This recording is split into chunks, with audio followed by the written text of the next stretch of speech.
My name is Rob Spence, and I'm a cyborg. I lost my eye after a shotgun accident 6 years ago. These engineers helped me build a prosthetic eye with a wireless video camera inside. Now, they call me Eyeborg. This is Adam Jensen, the main character from the video game Deus Ex: Human Revolution. He's also a cyborg, but from the year 2027. He's got a camera eye as well, and some other high-level augmentations. I recently traveled around the globe to meet some of today's most advanced cyborgs. I wanted to find out how far off we are now from Adam Jensen's prosthetic technology. Naturally, the eye is the first thing I wanted to look at. Prosthetic eyes in the world of Deus Ex are digital, and they interface directly with the brain. My own bionic eye is simply a camera that transmits video to a receiver with no connection to the optic nerve. I went to Finland to meet Mika Terho, a blind man who actually had such a connection. I was involved in a research project in November 2008. I was in the surgery and there was a chip implanted underneath my retina.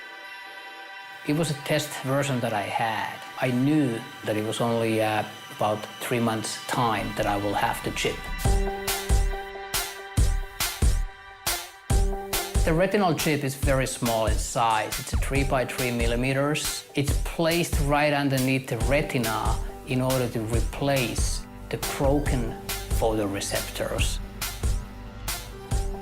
And it's curving like, a little bit like this way. Yeah. So, it's okay. It must be a banana. I mean, that's what it looks like. Adam's eyes don't just restore vision. They also add situational data, known as augmented reality, also called Terminator vision.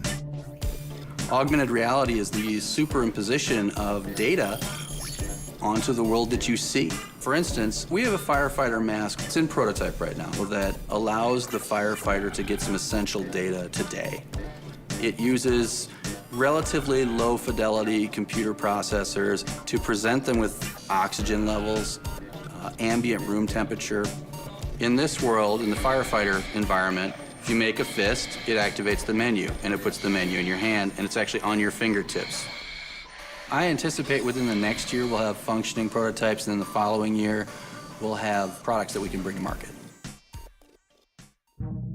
Adam's eye is a combination of a video prosthetic that replaces his eyeball, like my own, that is connected to his optic nerve, like Mika's retinal chip, and that incorporates augmented reality, like Tanagram Partners' Fire Mask. It would appear that we have the building blocks for Adam's prosthetic eye today. But what about prosthetic arms? Prosthetic arms in the world of Deus Ex are much stronger than human arms, and they have more options.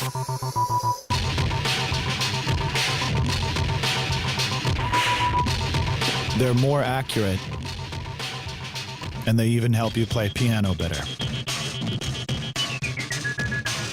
Meet Jason Henderson from West Virginia and Kieran McCammon from California.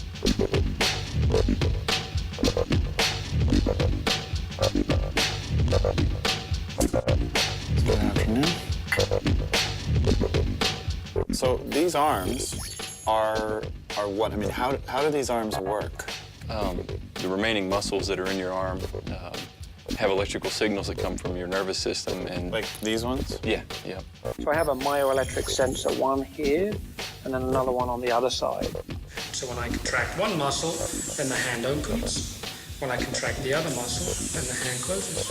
Can you flip the bird with your... I can, yeah. I don't have to put that I in there. don't care. Okay. And then I have a wrist rotation unit, which is independent of the hand, where if I contract both muscles at the same time, I can essentially rotate the hand one way or the other.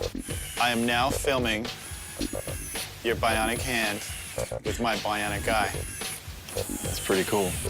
So it's kind of I'm thinking, but I'm not thinking, okay, I've got to open my hand. I'm just thinking as if I had a hand there and I just want to open it. Where's biomechanical technology going in the future? You know, I think this has laid a good foundation with the product like such as the iLim, and I don't know if it'll be robotics that ultimately replace missing body parts, but genetically, I mean, I can see it becoming very quick, you know, in the next decade or so. Like growing clone genetic arms of your own body? Yeah, like yeah, I can see growing other adjacent arms and seeing if they can attach them? Yeah, I mean, if you plot out, you know, the most famous, I think, Moore's Law, and you just plot the speed, the processing speed of CPUs, you get an exponential curve.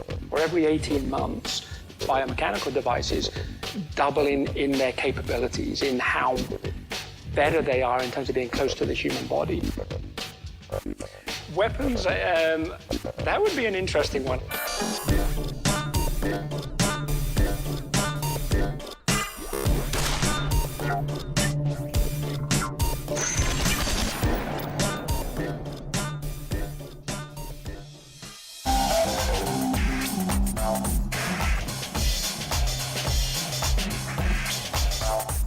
Adam has prosthetic legs that are faster, with more endurance and power.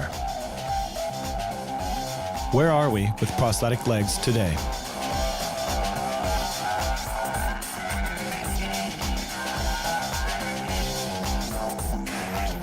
I met with David Johnson, a research and development engineer at Össur, a world-leading prosthetic legs company in Iceland. And this is Staff Sergeant Heath Calhoun from Tennessee in the United States, who is actually pretty quick.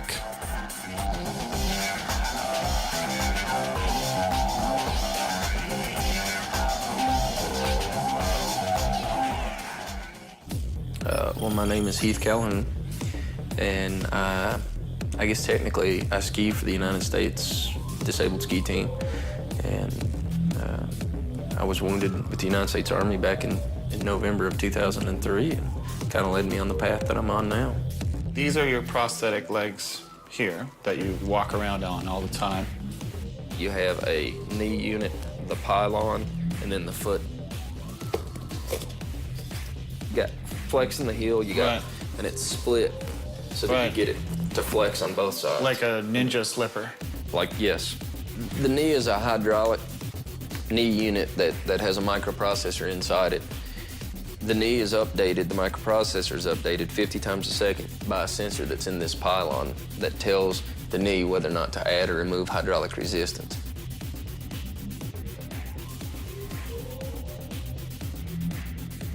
Yeah, I'd really like to see a leg that will do stairs. Right now, that's just a really big hurdle as a above-knee amputee that we have to overcome. You're able to use your thigh muscles to be able to push yourself up, and we just don't have that.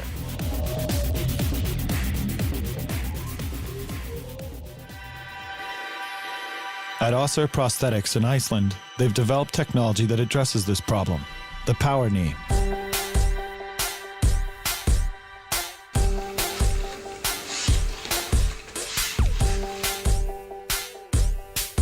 What's the difference between the power knee and most legs on the market? Most legs on the market, the microprocessor ones use braking systems and they catch you if you fall. None of them gives you power. So for example, standing up from a chair, a sitting position, going upstairs. The power knee assists me in getting closer to a normal walking style. As somebody who's at a company developing this stuff, do you find that technology is moving more quickly as time goes on? Yeah, I think technology moves more quickly now. At the moment, it's more a matter of what you can imagine. I mean, who says that a normal human leg is the optimal thing for you? I mean, the species evolved to this leg that we have now, but who says that's the end of the line? You're shaking like crazy. So you realize the last time I shot a gun, I blew this eye out, right? Quit shaking. That was close.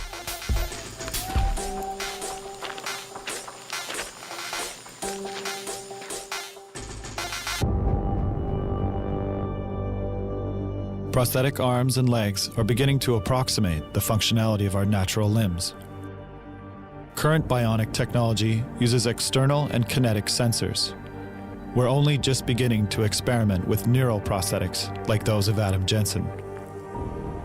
Is the technology that Adam Jensen have possible by the year 2027?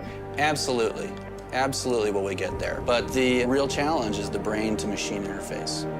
Every brain is unique, and it grows based on your experience. So where you process a certain piece is relatively where I process it, but there's not an exact location.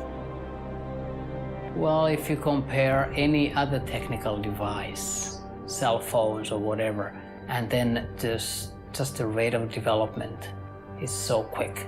So retinal implants, artificial prostheses will definitely follow the same path. That's an interesting one. I mean, choosing to have your limb removed so you can get a bionic replacement because it's better than the real thing. I'm sure there's going to be a lot of ethics debates around whether that's even medically ethical. I think technology moves quicker than we imagine. And there are small places here and there in the world trying to do stuff that you don't even know about.